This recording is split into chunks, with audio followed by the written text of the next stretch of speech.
Strong currents didn't allow us much playtime with Wilma on our first day out, but the second day turned out to be a very different story. But before you get the idea of following in my flippers, you should know that you need more than a wetsuit and air tanks to dive down to Wilma's world. You need a permit. Fortunately, Jim Johnson had one of only 2 licenses granted by the Canadian government to take scientists, researchers, and photographers in for a swim with Wilma. 10 to 12 Celsius. 10 to 12 Celsius? 50 to 52 degrees. Oh, that's toasty, huh? The plan is for Jim and his son Dana to take the small Zodiac out, while the rest of our crew hitches a ride with lobsterman Lloyd Dort. Searching for Wilma, Jim suggests we all head directly for her favorite spot, the red and white harbor buoy. She seems to use it as a reference point.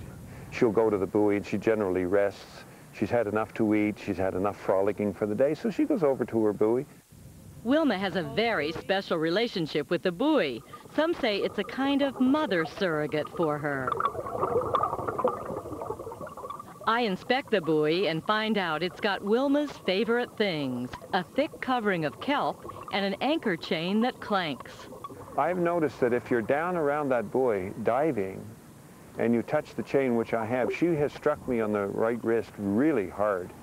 And I think she told me that this is my chain, this is mother, you know, and I want you to find your own chain, you know. But today, Wilma is playing shy. Perhaps she's feeding and can't be bothered. She keeps us waiting. She's feeding. At high tide, that's when the fish come in and she's feeding. It's also the best time to photograph her, but she's just elusive. Finally, Wilma comes to check us out. Oh, here she comes. Oh, look at her. From a distance, she appears as a white, almost mystical object. Small as far as whales go, perhaps 12 feet, 1,500 pounds. Up close, she is more impish, dolphin-like. She's curious, but keeps her distance. Wilma shows off a little, moving with all the grace of a ballerina.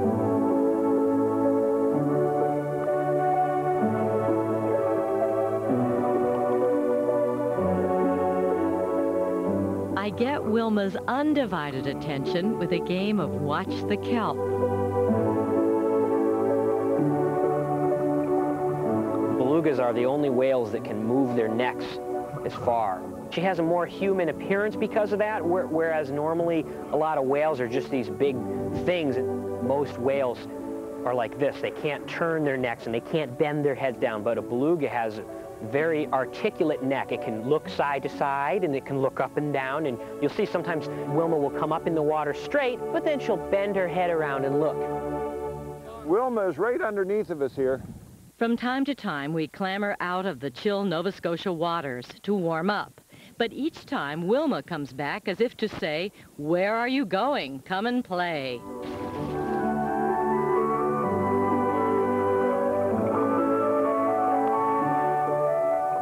She lets me swim by her side. The most thrilling moment, I hold up my hand as if to greet some alien creature from a faraway planet, and Wilma comes to me.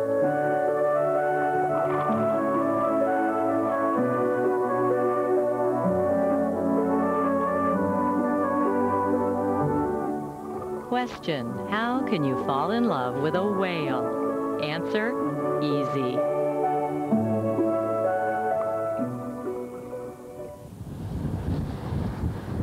Most of the locals treat Wilma with care and respect, but some visitors are needlessly careless. Wilma's been hit numerous times. When the propeller hits her, it goes whirling down her back and cuts her a whole bunch of times. She has scars in a little pattern where there'll be 6 or 7 of them parallel to each other all down her back, and that's from a propeller. We are not on the bay long before Fisheries Officer Bill Berry stops by. She's been cut now 5 times in 4 years. What would you like them to keep their speed down to? Just an idle from this buoy on the inside here till you get up inside the harbor there where the green buoy is at. Just idle through there, and this is pretty much her habitat here.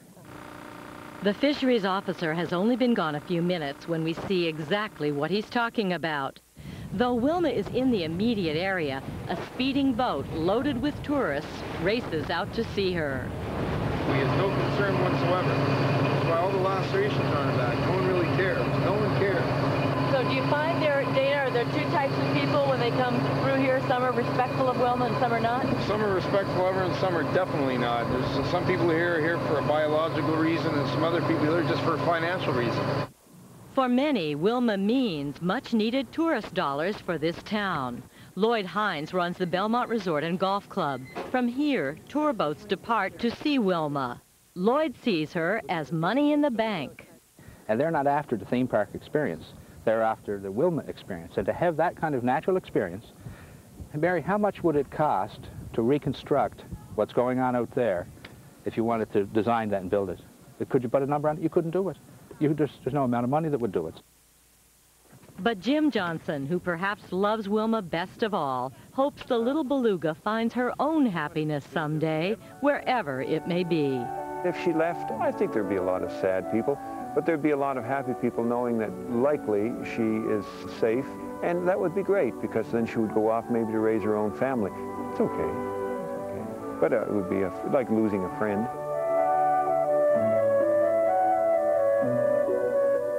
Well, you can see how she's really at risk there with all those speeding tourist boats coming through. And in there, a sense, she's her own worst enemy because she's attracted to the movement and the sound, and she loves people, so she heads out toward them, and that's how she gets cut, Peter. There's a lot of controversy what to do. Some people want to build almost a theme park atmosphere to get those tourist boats out so people can see her. Some want to remove Wilma and take her back to her birthplace, the St. Lawrence Seaway, but Jonathan Bird, our scientist, says it's far too polluted. Heavy metals in the water, a very bad idea. Some have even suggested bringing some belugas from the St. Lawrence Seaway down to be companions for Wilma. So it's still to be figured out what to do. When we come back, exploring Wilma's playground, a shipwreck of surprises after this.